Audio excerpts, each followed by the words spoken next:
Alright, so before I pass this on to a friend, I thought I would just do a quick little video and without wasting too much time, let's just address the title here. So this is a Ryet, I guess. Ultimate is what it says there. It's supposed to weigh 140 grams. It comes in at 157.8. So that's about, what is that, 14% overweight. On the other hand, it is like $30, which is pretty ridiculous for what this is, which is like a full carbon saddle, carbon rails with 3D padding and varied thickness or varied firmness along the saddle. So you have a bit more support underneath your sit bones, gets gradually softer, and here in the front it's basically no padding at all. Oval rails and all that mess. Now let's not fool ourselves. I don't think there have been a single unit of this leaving the factory at 140 grams. It says like plus minus 10, but I'd be very surprised if there's many of these that actually have come in at 150 even. So yeah, I wasn't really surprised by this, but something to keep in mind, I think. And here they even copied the Cannondale High Mod logo, which is kind of, this is really not the kind of products I'd really fancy, to be fair.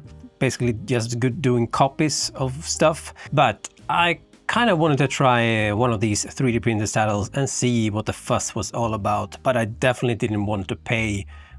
They're like $300 like the main brands. And to add to that, I didn't expect this to be a replacement for my Berk, which I've been using for years, and I'm actually super happy with that. I've ridden my bare carbon Berk saddle for over 300k and it's fine. I have no issues with that. But like I said, I'm always curious to see if there's something that would shock me. The grass is always greener and all that mess.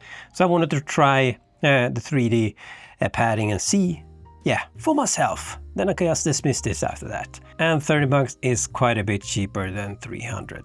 By the way, this is the 135 width. Actually, should we check that just to be sure? Yep, 135.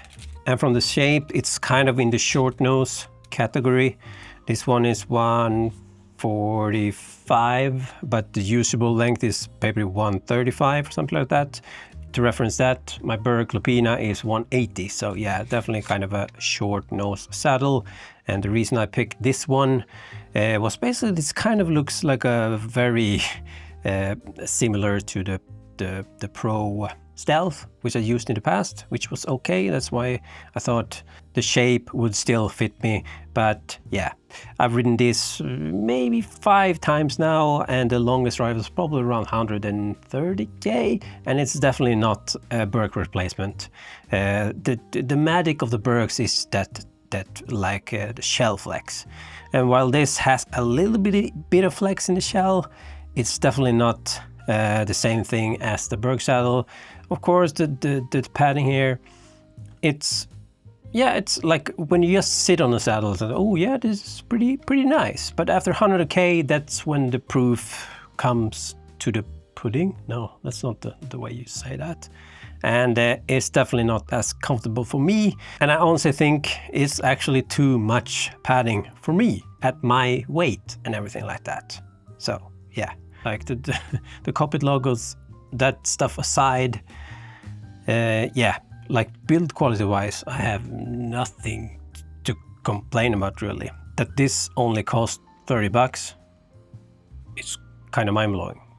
One extra thing, it came in this condition, absolutely mangled. I bet you that this did not happen on the Japanese side of the shipping part, but yeah, there you go.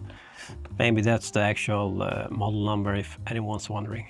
This particular brand doing all kinds of shady copies is, yeah, it doesn't really sit well with me, but yeah, for the purpose of my trials, it had to do. And of course, I'm not affiliated with any brands at all, so I can do whatever the hell I want. And like I said, I will pass this on now to a mate who want to try it out, and if it works for him, he can gladly take it off my hands. Otherwise, someone else will have to. So yeah, that's it. Happy cycling and sitting and stuff like that. And catch you in the next one. Peace.